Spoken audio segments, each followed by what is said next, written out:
Hello and welcome to another episode of Thespians, series here on the Movie Pope podcast where we talk to theater professionals and analyze dramatic works. And today we've got Cassie Prodan, the production director for the Matthews Playhouse. Now, if y'all remember, just a few weeks ago we had Sarah Baumgartner here on the show where she talked about the Matthews Playhouse and her role with the program, or sort of the theater company. So Cassie here is going to get down to the nitty-gritty about what makes her work interesting and what goes into a production. But before we dive in, remember to like, comment, subscribe, and share this video with everybody that you know, because sharing is caring and we are looking to grow our audience. But without further ado, Cassie, how are you doing on this fine, really warm Saturday afternoon? Yeah, it's been humid the last couple of days. But yeah, doing great. Yeah, thank you for having me. Excited to be here. I was really excited to have you because Sarah sent that email and she was like, "Oh, I know a perfect guest for you to have on. It's Cassie." And we've been playing cat and mouse, just trying to nail down a day and time because you were busy with a production at the time of our email correspondence. Can you tell me a little bit about that? Yes, so we just closed out our big summer musical, which was Young Frankenstein, based on the Mel Brooks film. And we closed that show July 28th. It was a great success, a lot of fun. I love all things spooky and Halloween, and so doing a more, mad scientist monster show, and Frankenstein kind of being the, one of the ultimate, gothic stories. I love Halloween. Getting to do it all summer long and into the fall was great. It was a fantastic cast. Fantastic artistic team with the director and music director and choreographer. And we really put out all the stops with the set and the special effects. We had raising tables and revolving bookcases and fog and flashing machinery. It was a lot of fun. If you missed it, shame on you. No, I mean, what caught me by surprise was the fact that this was during the summertime, because I thought, a show like Young Frankenstein, you'd think this is something that you would see more around, September, October, November. Mm-hmm. So why was the production held during the summertime and not during the fall? Just out of curiosity. Well, part of it is the way that the Playhouse operates with the town of Matthews. Okay. We act as renters out of the community center. And so the summer is when we have the most time to be in the space where there's not as many other events going on. So the Playhouse essentially takes over the community center during the summer. And in the fall, we focus on our haunted trail and getting our School of Theater shows, our School of Theater classes started. We have another musical slot in January. And we did talk about having Young Frankenstein as a January show slot. But we were coming right off of, we would be coming right off of Scrooge the Musical, which is also sort of that dark, spooky, gloomy atmosphere. And part of it, having, we like to have variety. So going from one show that has a similar look to another one that has the same type of look, we thought it would be interesting to break it up. And Young Frankenstein is such a great comedy. And those just do really well in the summer as well. Gotcha. Because I always figure, anything that's horror themed, you want to keep it in season, But that makes sense because you're kind of, I guess bound by what you can and can't do, given the circumstances that you're in. So I want to go ahead and dive right in. So on the Matthews Playhouse website, it says that your role is a production director. What is a production director exactly? So yeah, I've production director, production manager is another title that you'll hear. And the way that I like to describe it is you're sort of if you have individual stage managers per show, I am sort of like the stage manager for the season. Or if you're thinking about it in business terms, it's a lot like being a project manager. Or sort of like if it's a TV show, you're the showrunner, right? Yes. Okay. So a lot of my job entails with a lot of planning out the season, not only assisting with shows and creating bringing the creative team together between designers and directors, but also planning out build schedules, how long it's going to take this show from concept to opening night. A lot of it is making sure that all of the various technical and design departments have the support that they need, that everyone is collaborating together to work towards the same common goal or vision with the show. And it's a lot of juggling, because once Young Frankenstein was up, I was already moving on into our next show in the season. So it's a lot of keeping the Cadillac, driving the Cadillac, like keeping things rolling. And a lot of it's being a liaison with the town of Matthews. Choosing things for the season along with Sarah. It's a lot. Yeah, I have a 5-year calendar that I'm very proud of, that, planning everything that far out into advance. So yeah, because you're wearing a lot of different hats, and you've got to be cognizant about which hat you've got to wear in this scenario. Mm-hmm. So from the way you're describing it, it sounds like a majority of what you're doing is mostly business related, and just doing team management. So do you? So I'm assuming you kind of have a very little creative role in the whole process. You kind of trust the people to know what their jobs are and do that, or what? Yeah, I will jump in artistically. I have directed in the past. I don't currently direct. I've been a costume assistant before. But my job a lot of times is I kind of jump in where teams or departments need additional hands. So I do get to have that creative outlet. I've designed props for some of our shows. I've been a scenic painter for some of our shows at the Playhouse. So I do get to have some artistic fulfillment as well there. But my big joy in working in technical theater is really the collaboration part of it. I love that we have all of these people coming together to work towards this common vision for a show, and we all get to experience it with the audience, and it's so fleeting. But that's what really drives me with it, is the community. I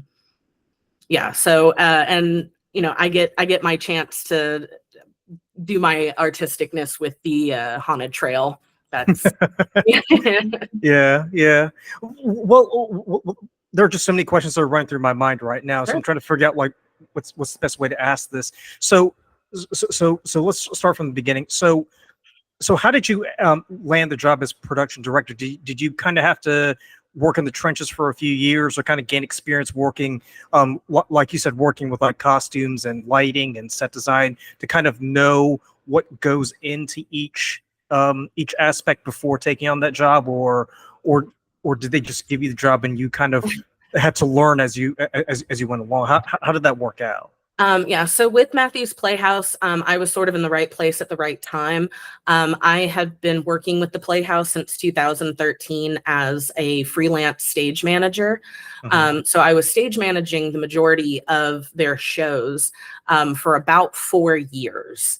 And so I knew a lot about the process of how the season ran and how things overlapped. And because often I was working on 2 shows at once, I, understood the balance and, how to, what things needed to take priority in order to keep things moving along.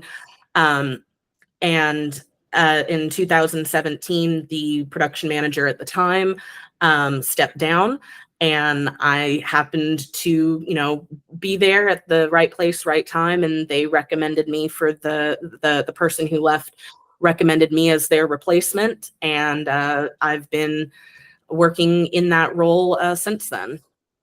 So you also mentioned earlier that you got your beginning, or I guess you got to start kind of working the technical side. Mhm. How much how much business acumen did you have before stepping into that role of production director, or did you kind of have to learn and ask questions, once you took on that role? A lot of it was learning on the fly. My background, I went to college for theater performance, actually. Wanted to switch into the technical theater realm, but due to class scheduling, it was going to add too much time to my college stay. So I said, well, I'm, not going to be, I decided to stick with the performance degree, and I went out into the Charlotte theater community, and I did a lot of freelance. And so a lot of my technical experience was learned on the job. In college, I did take, I have a double major in English literature and business, professional business. So I had a little bit of that business knowledge, but I had never worked at a nonprofit before. I had not really gotten into like the nitty gritty of how the Playhouse operated. And so a lot of that was learning through, it was a learning process, and I had great mentors and people to support during that time. What was the most important skill that you learned when you became production director, would you say? Oh goodness. So a lot of it is working with different personalities too. And, theater people can, you know, we all are so passionate. And so working with those passions, and, when sometimes things get, we're not on the same page, and kind of bringing that together, I think that was a huge skill um, to learn. But also just, especially at the Playhouse, learning in tandem with the community of like what the community wants and how we can give back to the community, while also, putting on fantastic productions and classes. Yeah, it's been a wild ride. So what would you say is the hardest aspect of being a production director? Because from the way you described it, it just sounds like it could be just about anything, really. Okay, a lot of it is we want to do so much, and there's not enough hours in the day or days in the week. So I think that is the biggest challenge, especially when we have such a big growth going right now in various aspects of the Playhouse. And so trying to not cap that growth, and be able to try new things and try different projects, but not sacrificing the quality of our current productions, has been an interesting balance. Gotcha. Because I went to UNC Greensboro, and I studied filmmaking, and and when you're in those classes for 4 years, you're taught the importance of storyboards, of shots, of how to write a good script, but they really don't tell you anything about the business aspect. Well, maybe they do tell you right off the hand. You need to make good connections, and you need to know how to write a good proposal, but they really didn't go into too much detail. So when you're actually out on your own, you kind of find yourself up the creek without a paddle, and you're like, well, what the hell am I supposed to do? And it's not just something that's unique to filmmakers, because because most people who study the arts, whether it's filmmaking or theater or studio art, what we don't realize is the fact that having good business skills is just as important as being able to craft something that's really, really good. So if someone if someone came to you and said, hey, Cassie, I really, really admire the work that you do, I really, really want to be a production director as well, what would you say would be the most important thing they would need to know in order to kind of get kind of get their feet wet in doing the job that you've been doing? Oh gosh. So I think if anybody is interested in getting started in any aspect of theater, honestly, the best way is just, put yourself out there, reach out to companies and say, hey, I'm really interested in learning about X, Y, and Z. Is there, and open up a conversation to see if there's a, way to do a shadowing or having a workshop or, volunteering. That was how I got a lot of my start. Was I went out to other theaters and, just kind of put myself out there and said, hey, I've got a little bit of experience in this. This is what I would want to learn. How can I be of use? And so I think, and trying things that may not seem like at the time, you're like, well, I don't, I'm a stage manager. I don't, really want to do anything with costumes, but a lot of those cross-departmental skills come in handy. And, you never know when, someone, may not have a particular, one particular role, but if you have these other skill sets, you can, find your niche in other ways. So yeah, cause you never stage managing. I can't tell you how many times I've had to quick hand stitch a button on, because somebody popped it right before going on stage. Right. Well, another thing too is the fact that, and I never realized this too, but these different groups, they kind of have their own lingo. Because even in filmmaking, the writers are going to speak, in a different way from like cinematographers. The cinematographers are going to think very differently from, gaffers and lighting people. So I imagine in the theater world, it's equally as diverse when it comes to how they think and how they talk to each other. So it sounds like it's just as important to have experience in each of those fields, if nothing else, to learn how to talk to these people, right? Exactly. Because the way that you talk to someone in costuming wouldn't necessarily be the same way you would talk to someone who who works on the sets, Mm-hmm. right? So so you wrapped up Young Frankenstein very recently, and I want you to explain to me in detail, like just walk me through the process of what what is it like, getting a production started, kind of going through the process of making sure all of your T's are crossed and all of your I's are dotted. What does that process look like from your perspective? Sure. So depending on the scale or the scope of the show, a production process for us typically takes anywhere from 8 to 12 weeks. And at the beginning of that process always starts with a concept meeting, where the director usually sits down with designers to kind of talk through what the general feel for the show is, what ideas, and it's sort of a great brainstorming session. And then from there, you go into production meetings, and each department sort of takes their time to work on their items. So the scenic designer will start making drawings and storyboards, and the costume designer will start making plots and plates of what each character may wear, what the style of the costuming may be. And then we always go in through a really in-depth analysis of the script so that we know exactly, okay, we need X amount of props. We need lighting cues and lighting moments happening at this part of the script.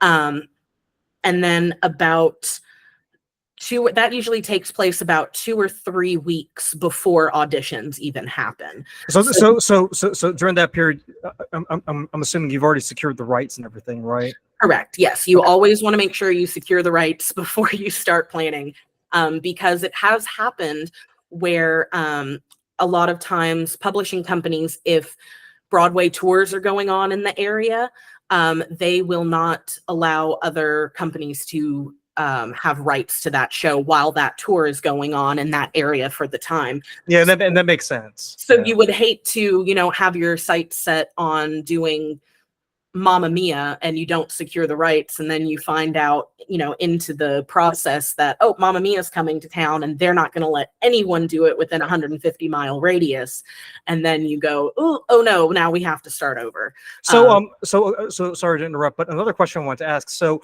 when it comes to securing the rights, is that mainly your responsibility or someone else's? Typically Sarah, our artistic executive director, handles that. Okay. But I have gone through the process where doing going through when doing research for shows for the season, and doing research on various shows and various publishing companies to see, is that show within our budget for the season? Can we do that? So while I may not be actually applying for the rights, I've done some research ahead of time to at least know, okay, which direction we should go. Gotcha. Okay. That I just want to ask. Yeah. That's all. So then once we have once the production team is in agreement with all of the designs and the concepts for the show, then we usually hit auditions and rehearsals. A straight play, meaning a play that is a non-musical, typically is like a 6-week rehearsal process. A musical is a longer rehearsal process because you've got more elements of learning the songs, learning the dances and the choreography. And then for us, about 2 weeks before we open, while the cast is rehearsing, we have our carpenters building the set. The props designers are building, creating, outsourcing props. The lighting designer is going through and plotting out how the lights need to be arranged in order to create the various looks. Sound designer is creating any cues or voiceovers or any atmospheric cues that need to be done. And then about 2 weeks before we open, we load in the show, which for us at the Playhouse means we rent a big box truck and we load up all the set pieces into that truck and we drive it over to the theater. We bring everything up, we mount it, and then there's about a week of where we're solidifying the construction of the set. And then the actors have about a week to get used to those set pieces and how that changes their footprint and their blocking and their spacing before we go into tech rehearsals. And tech rehearsals is where we start layering everything else on one day at a time. So we'll start, making sure we have a shift rehearsal where the crew knows where transitions are happening and how to move set pieces safely. We'll do a lot of times called a cue to cue, where you're going through just lighting and sound cues in the show to make sure placement and timing and all of that is correct. We add in microphones one night, we add in costumes and props the next night, have a final dress, and then you're open for anywhere for a 1 weekend to a 3-weekend run. So at what point do you consider your involvement finished? Because I know you mentioned that earlier, but at what point in the process do you say to yourself, well, that's me done for the season. I'm moving on to the next thing. So usually once a show is open and we're in show conditions, we're presenting for an audience. My job with that particular show for a time while it's running is usually done. And then I'll come back in at the end when it comes time to doing budget closeouts, seeing balancing our expenses against our income, sending out performance surveys to seeing how the community responded to the show. So I'll do some of that wrap up at the end. But unless I am directly working on the team like a stage manager or backstage crew, once the show is open, it is in the stage manager's hands and I can kind of shift my focus more to other things happening in the season. Gotcha.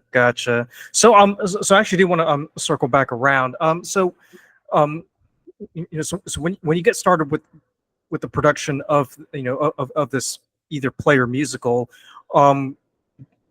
because Sarah mentioned it when we spoke last time. Do you already have like a pre-selected list of stage hands and managers and production designers you kind of reach out to and say, hey, are you available to work for the set of Young Frankenstein, for instance? We need it done by this date, this date, this date. Like, what does that look like? So typically what we'll do is we kind of I create like a season snapshot, which looks at all of the important dates for our shows, load in when we start rehearsals, performances. And we do have directors and designers who are very familiar to the Playhouse that we routinely work with, but we also love working with new directors and designers. I'm really passionate about having the production side of the Playhouse sort of being a training ground for young professionals, high school students, college students who may not have theater experience outside of an academic setting. So I'm really passionate about sort of providing that good training ground for them to learn how, like, even though we're a community theater, we try to run as close to a professional company as we can. So we do have regulars. We do have our seasoned stage manager, and we have a couple of ASMs, a couple of designers and crew members who we routinely work with. But there's usually 3 or 4 new faces on the team per production. So it's a great opportunity for, especially if you're thinking about going into theater, you're coming out of a college program and are looking for those, first time out of the academic setting experiences. I think it's a great place to start. Do you like advertise on social media, or do you put it like on like the big websites like ZipRecruiter or Indeed, or how does that work? So it sort of depends on the level of the need for the show. When we have posted job searching for staff members, more for like a technical director, an assistant technical director, we have gone the route of posting in Indeed, or like a ZipRecruiter or Glassdoor or something like that. We're also heavily involved in the social media scene, so we'll post, hey, we're looking for crew members, or we're looking for, we now open call for interviews for design positions. We'll post that both on our social media and a lot of the Charlotte theater groups that are online. And then a lot of times, sometimes it's word of mouth, where we'll reach out to one designer and say, hey, are you, available for the show? We'd love to bring you on. And they say, oh, I can't do it, but I know someone who you might, it might be a good fit. And there's a lot of networking involved with that as well. Gotcha. And I also want to ask, so what is your relationship like with the wider theater community in the Charlotte area? Do you find yourself kind of collaborating or working with production managers in other theaters, or is it more of just like, just kind of stay in your lane, just stay in Matthews? Oh, no, 100%. Very big about collaborating with other theaters. I wouldn't be at Matthews if it wasn't for another theater company that suggested that I reach out to them about stage management positions. So yeah, I've done work at a couple of other theaters in Charlotte, down in the Rock. I went to school down in Winthrop, so I've worked with a couple of the theaters down there on the border. But yeah, personally, I feel that the theater companies in Charlotte should be doing a lot of collaborating with each other, even if it's things like borrowing or loaning out costumes or props, or recommending people, hey, I need, one of my crew members is sick and we need coverage, and establishing those relationships with the other companies. Yeah, I definitely don't, we are a little bit further out situated from Charlotte. Yeah. But yes, we don't want to be an island. 100% want to collaborate and support other companies in the Charlotte area. Well, besides collaborating with other theater companies, you also have to collaborate with the town of Matthews. Can you talk a little bit about what that's like? Sure. So we have had a great relationship with the town. The Matthews Playhouse moved into the community center back in 2002. And so it has been a fantastic partnership. Our scene shop is actually located in the old Public Works building that's back on the 4 Mile Creek Greenway in the town of Matthews. Mhm. And yes, we have wonderful support. They're great in promoting the Playhouse when they have other town events as well. Sometimes it just gets a little bit challenging just because there's a lot of us and that community center is only so big. So sometimes it is challenging when you're just trying to play Tetris with the schedule and go, okay, the playhouses are in these rooms, and there's, it's a town meeting in this room, and then there's a graduation happening on stage, and then there's dance classes happening down the hall. And so sometimes it does get to just be, it can make your head spin a little bit with just, ooh, what all is going on here? But yeah, it's been wonderful. We're very blessed to have our relationship with the town. Yeah, because I remember passing by on several occasions, and from what I understand, it's not just the Playhouse that's using the community theater.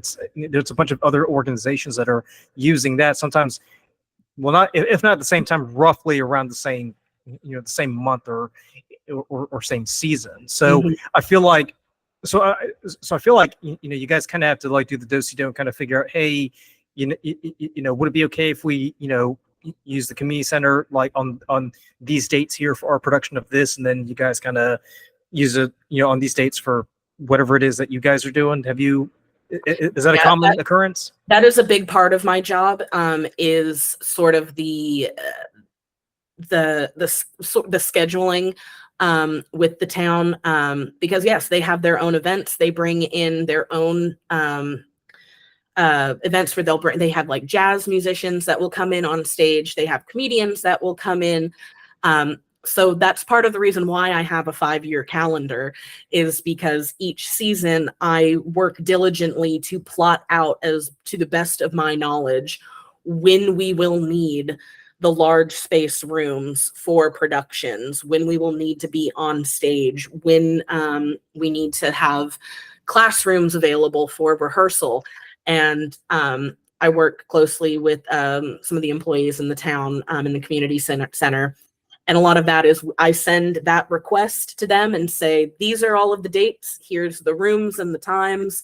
And then they go through and plug us in. And then sometimes we have to readjust and go, oh, nope, we have to maybe shift rooms around or adjust this time because there's a baby shower happening, or there's, a band concert is happening. So it's a lot of, to quote one of Sarah's, it's a lot of plate spinning.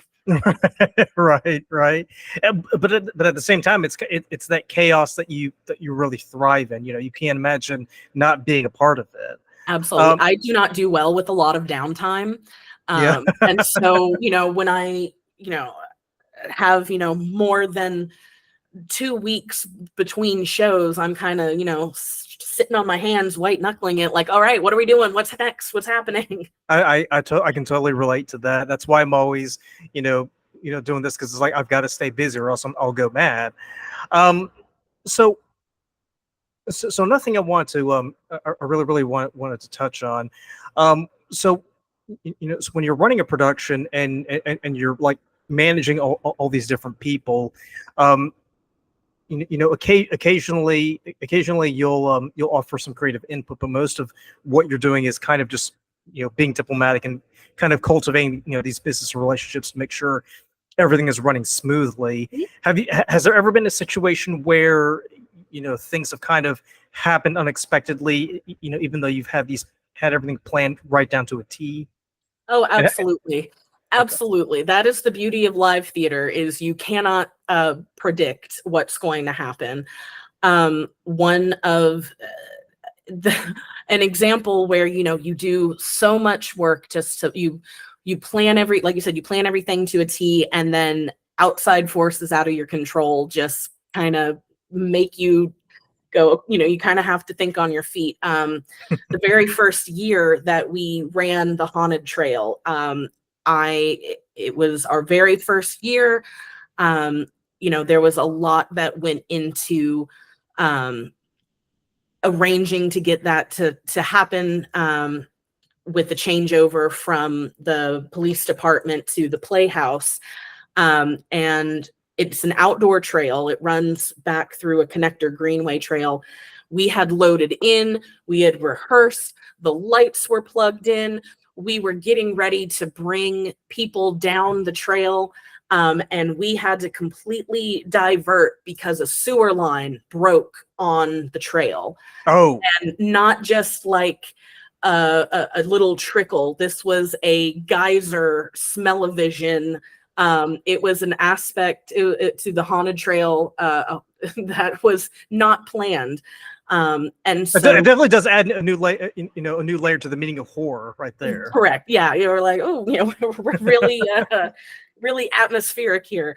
But that was something that we could not have planned for that to happen.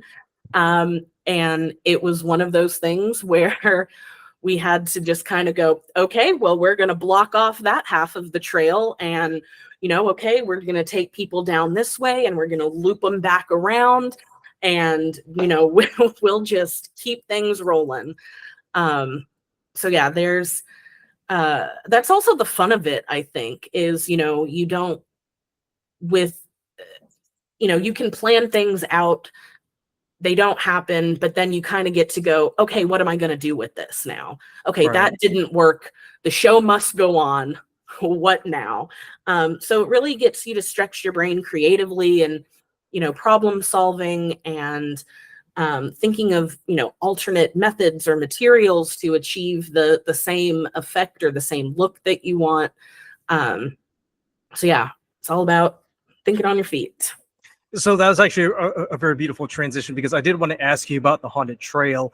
And we did talk about this before we started recording, but can you give us a little history as to where the haunted trail came from and how you came to be the main organizer of this event?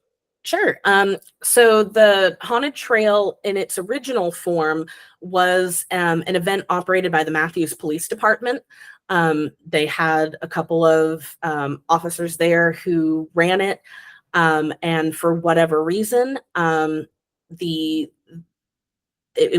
police department was no longer able to continue, but it was a great community event for the town of Matthews. And so the town approached the Playhouse and said, hey, this is a great event. It would be a great fundraiser for you guys, albeit you'll have to do all the work, but you get to take all of the proceeds. And they've been great partners with it as well, supporting, helping to promote it, and especially in that changeover period. And so, yeah, the trail has definitely grown over the years. Our first year, we were using set pieces we had in stock. Everything was, painted by the actors and the small committee that we had that first year. And it was a great experience. And since then, we continue to add themes. We keep making upgrades each year to enhance the experience. Still a lot of the set pieces are still from our stock. So if you've seen enough of our shows and you walk through the trail, you may recognize a couple of items from previous shows. But we had a big upgrade to our lighting last year. We're hoping to upgrade our sound this year. And we are now, the trail is operating, it only operates 3 nights a week, or not even 3 nights a week, 3 nights in October. But we bring in about 2,500 people in those 3 nights. We have a not so spooky hour while the sun is still up, for the littles and those who may not want to be scared as much. So we have a great like front of house activity with like a trunk or treat and face painting and activities. And we have a tamer version of the trail where it's more about the storytelling and character interaction with the kids than, really the jump scares. But then once the sun goes down, we switch over into our full fright hours, and the actors change costumes. We go around and throw blood on them, and then they just get to scream at strangers in the woods for a couple of hours, and it's it's a lot of fun. Right. So I imagine the planning process is very much similar to what you do when you plan out a production for a season. You did mention themes. Like, how do you decide what will be the best theme for each year? Is that something that you decide, or do you kind of do a survey and ask people and kind of see where the popular mindset is leaning towards that particular year? Like, do people want more like Ice Walkers this year, or do they like the Harry Potter theme? Yeah, so the first year, it was themed really based on what we had available. We were operating on a shoestring budget, and so our first themes were like graveyard, carnival, cornfield. So they were sort of these universal themes that you could, and over the years, last year was our first year that we had sort of a through line with the trail. Last year, our theme was Grimm's fairy tales. And so we did a horror twist on those. So we did, Hansel and Gretel, Rumpelstiltskin, Snow White and the Seven Dwarves, and what was the last one? Oh, they're going to be so mad if I forget it. Hansel and Gretel, Snow White and the Seven Dwarves, Rumpelstiltskin, Sleeping Beauty, Little Red Riding Hood. That was okay. The other one. And so we, it was easy for the not so spooky because they're the Grimm's fairy tales. Everybody knows them. But then for full fright, it was really interesting with how it changed over. Like the Snow White and the Seven Dwarves, all of the actors who were dwarves, they were all cannibals. And so it was like they, were the seven dwarves, and this one was toothy, and he's out here, he's going to snatch the teeth right out of your mouth. And this is this other one that's trying to get the patrons as they walk by, trying to snatch them as they go through.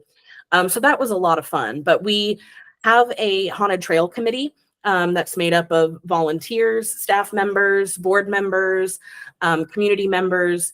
And we actually just had our first committee meeting last week, and had a big brainstorming session about this year's themes, threw it out there. And then it's sort of the committee will vote on it to kind of determine what's popular.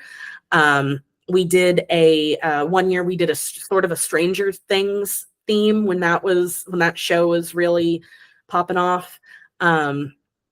So yeah, it's been a lot of fun. Some of the suggestions for this year are very interesting. That intrigue me. That would be a challenge. It's like, ooh, okay, let's see. I wonder, can we pull this off? Are you able to disclose what some of those suggestions were? Yeah. So a couple of the suggestions that were thrown out were like alien spaceship landings. One of them was going more of like a old literature route with like an island of Dr. Moreau, where it's the half man, half beast hybrid creatures, or ooh, that's really like good. Right Lord of the Flies, where the kids are, going a little crazy. So yeah, we've got a lot of returning members on the committee this year, but we also have some brand new faces who have been contributing some great ideas that I'm excited to see if we can integrate those into the trail this year. So when exactly do you guys start planning for the haunted trail? Because obviously the haunted trail takes place in October, so you definitely want to get started ahead of time. When is it? When do you guys normally hold your first meeting? So we got started a little late this year. We didn't have our first meeting until August 1st, but typically I start thinking about the haunted trail in July. And that's even if that's thinking about themes or how things that really worked last year that we want to continue this year, or things that maybe need tweaking, or how can we enhance this. So yeah, we typically, the committee meets about once every 2 weeks for the month of July, August, and September. And there's a lot of things happening behind the scenes. Outside of committees, we start to have auditions for scare actors and trail guides. We start pulling things from stock. We start painting. We start making, going through all of our paperwork with the town, and sound ordinances. We notify all the neighbors that live near the greenway, hey, we're going to be screaming in your backyard for 3 days. So sorry, here's a couple of free tickets to make up for it. And then we meet pretty much every week in October, and it's go, go, go from there.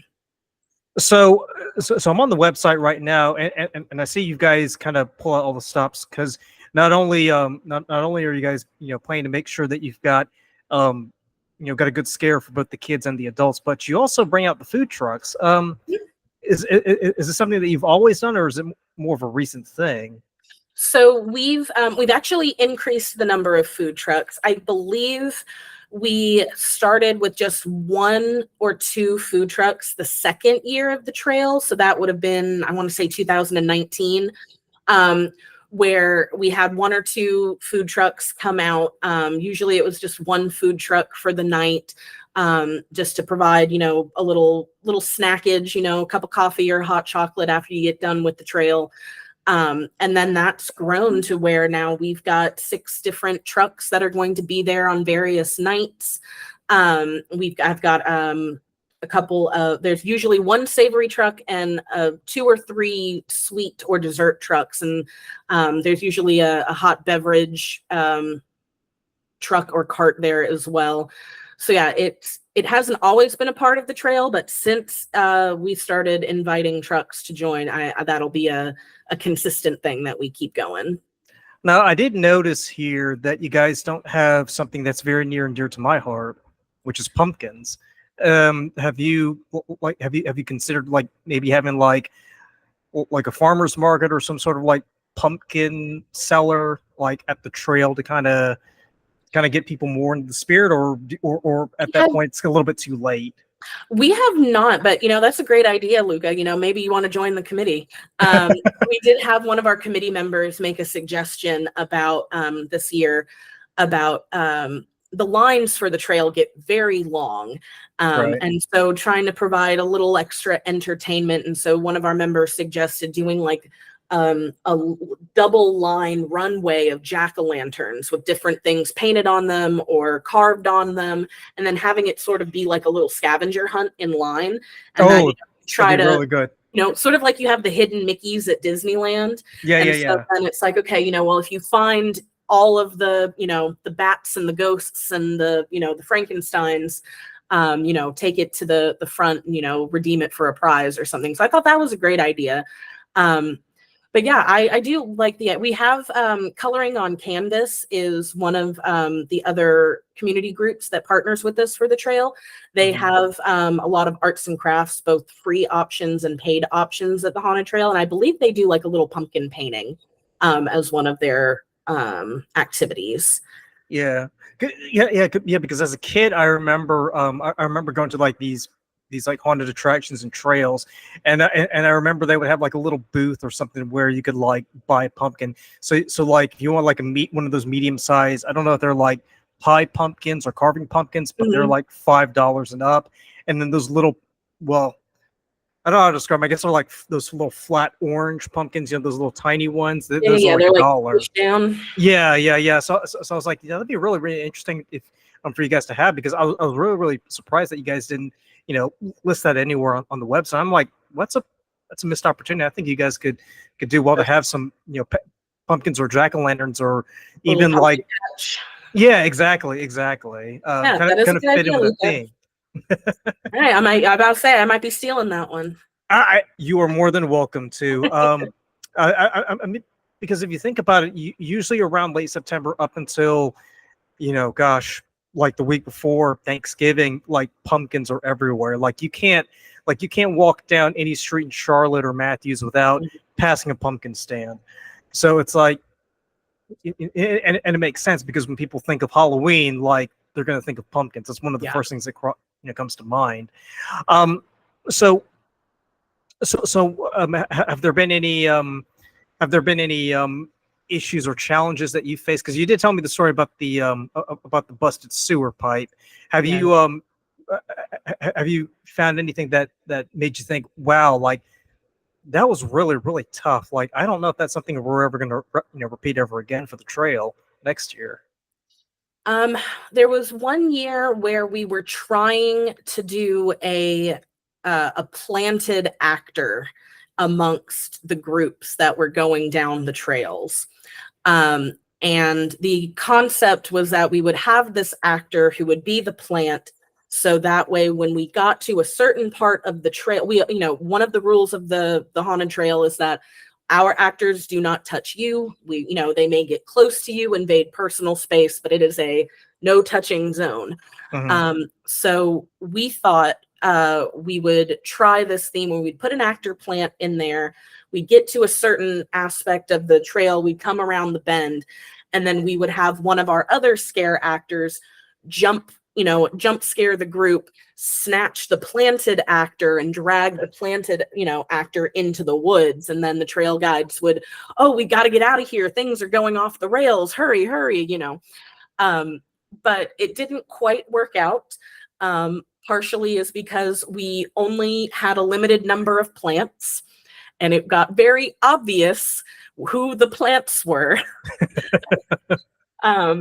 You see a group of, a family going down, and then you have this one lone child going down by themselves, and they go, huh, didn't they just come out? I just saw them. So, and just the logistics of trying to do a lot of physical stage combat out on the trail in the dark. It is a natural greenway path, so it gets slippery when it rains. There's rocks, there's just the logistics of it. It really didn't work. It was a cool concept, and we tried our hardest, but the next year we were like, we're not going to do that one. Yeah, we definitely don't want to, make things too complicated as they were. Yeah. So how excited are you for the Haunted Trail this year? Is there anything that you can kind of disclose as to what you might have an idea of how it might look this year, or is it kind of hush hush? It's one of those things where you kind of have to wait until it actually occurs in October. We're still in discussions. I will say the idea that I tossed out there was if we wanted to go with a through theme, like a one-line theme through the trail. My suggestion was Alice in Wonderland, because you could then either do there was room to do a lot of double casting. You could do multiple scenes from the book and the movies, or you could even break up each section into like a different theme of Alice in Wonderland. So this is the neon blacklight dayglow Alice in Wonderland, and this is the steampunk, Resident Evil Alice in Wonderland, and this is the, you could kind of change out the vibe for it.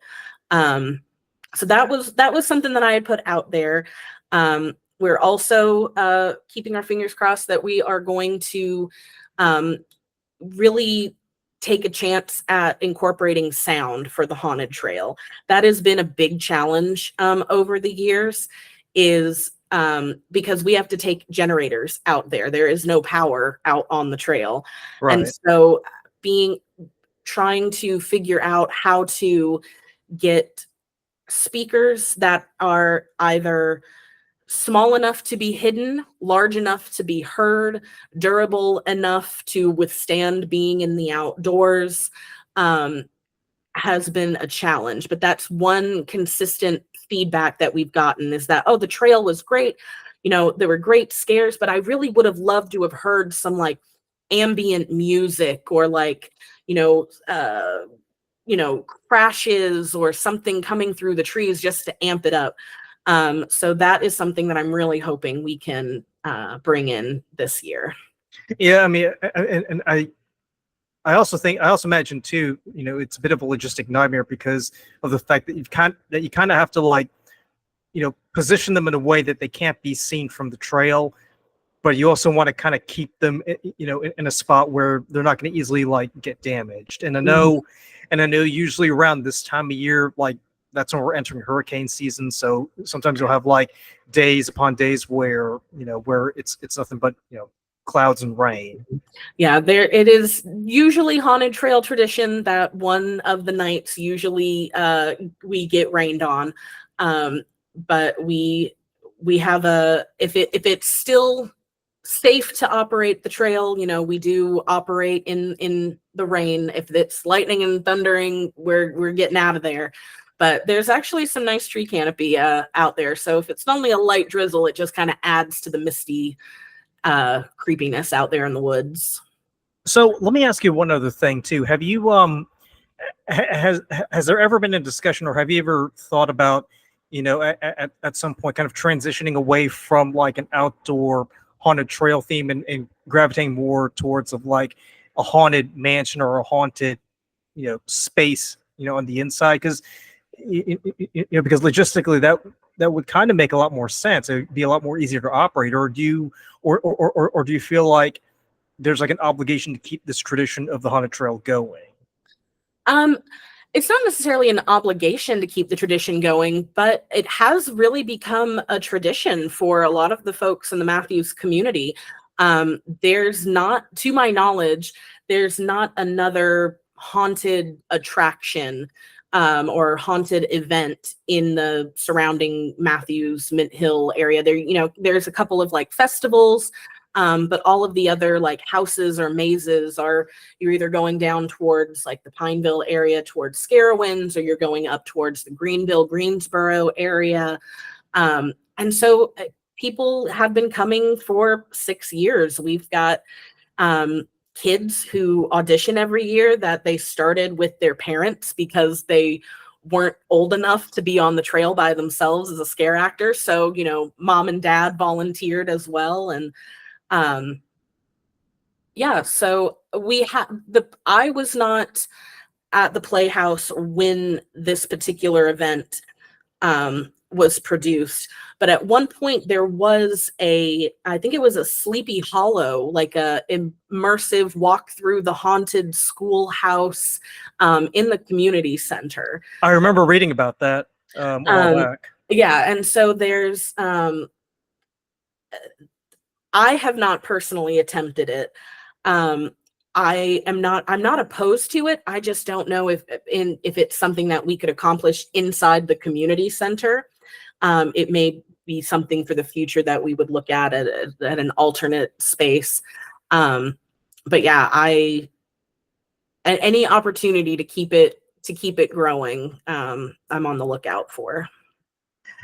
So Cassie, you mentioned that you're very much into all things spooky. Can you briefly talk about like where did that love come from, and what would sort of fit your ideal aesthetic of the creepy and the terrible and terrifying, as it were? So I used to be terrified of horror, and a lot of it was